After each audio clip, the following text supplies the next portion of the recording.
ये बात है दक्षिण भारत के खूबसूरत जंगल की। उस जंगल में कई पशु पक्षी खुशी खुशी रहते थे।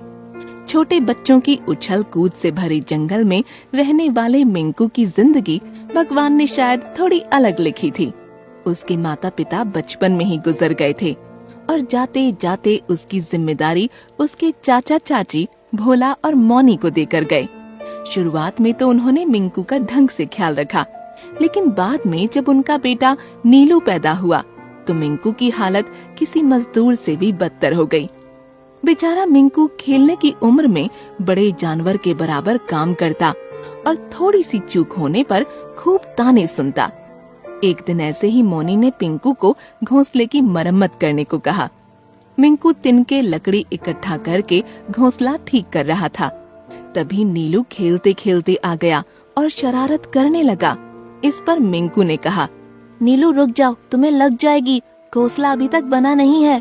नहीं भैया, बहुत मजा आ रहा है। ये नीलू नहीं रुका और मस्ती करता रहा। फिर क्या था, नीलू मिंकू सहित पूरा घोंसला जमीन पर आ गिरा। गिरते ही नीलू रोने लगा। माँ, मुझे लग गई। ओह! ये देखकर मौनी आग बबूला हो गई। उसने झटपट नीलू को गोद में उठा लिया और मिंकू पर बरसने लगी। क्यों रे मिंकू, नालायक, तुझसे एक काम ढंग से नहीं होता? अभी मेरे बेटे को कुछ हो जाता तो मेरी तो दुनिया ही उजड़ जाती। अरे कलमुए, अगर तुझे मेरे बेटे से इतनी तकलीफ है तो अपना मुंह उठाकर चला क्यों नहीं जाता? इसके माँ बाप को भी हम ही मिले थे जो इसे हमारे माथे मर गए। चाची, इसमें माँ पिताजी को क्यों बीच में ला रही हो? उनकी क्या गलती है? अच्छा, इतनी जुबान लड़ाता है? चल आज तुझे भी अपने माँ बाप के पास ही भेज देती हूँ। और फिर मौनी ने मिंकू को खूब पीटा। मौनी की इतनी कड़वी बातें सुन मिंकू का दिल पसीज गया। वो बिना कुछ कहे वहाँ से निकल गया और लगातार उड़ते रहा, जिसके कारण वो चक्कर खाकर गिर पड़ा। जब उसे होश आया तो उसने खुद को एक चंदन के पेड़ पर पाया जिस पर कई सांप थे, लेकिन मिंकू उन्हें देखकर बिल्कुल नहीं डरा। सांप मिंकू पर झपटा, लेकिन फिर भी मिंकू टस से मस नहीं हुआ। ये देखकर सांप को बड़ा आश्चर्य हुआ। क्यों बच्चे, तुम्हें डर नहीं लगता?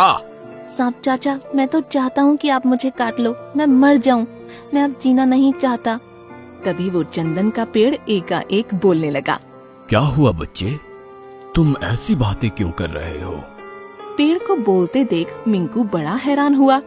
पेड़ कैसे बोल सकता है? मैं जादुई पेड़ हूँ, मैं बोल भी सकता हूँ और सुन भी सकता हूँ। बताओ, तुम क्यों अपना जीवन समाप्त करना चाहते हो? फिर मिंकू ने सारी बात बताई तो पेड़ ने कहा, बस इतनी सी बात? मैं तुम्हें जादुई घर देता हूँ जिसमें अनाज की कभी कमी नहीं होगी। तुम अब वहाँ रहो और खुशी खुशी अपना जीवन यापन करो। मिंकू वहाँ से वापस लौट आया तो वहाँ बड़ा सा घर था और उसमें ढेर सारा अन्न था। मिंकू उसमें रहने लगा और अन्न से जरूरतमंद जानवरों की मदद करने लगा, जिसके कारण मिंकू के जादुई घर के चर्चे पूरे जंगल में फैल गए। ये बात जब मौनी को पता चली तो वो भी जादुई घर पाने की लालच में चंदन के पेड़ पर बैठकर रोने लगी। लेकिन उस पेड़ पर रहने वाले सांप के बारे में उसे कोई अंदाजा नहीं था।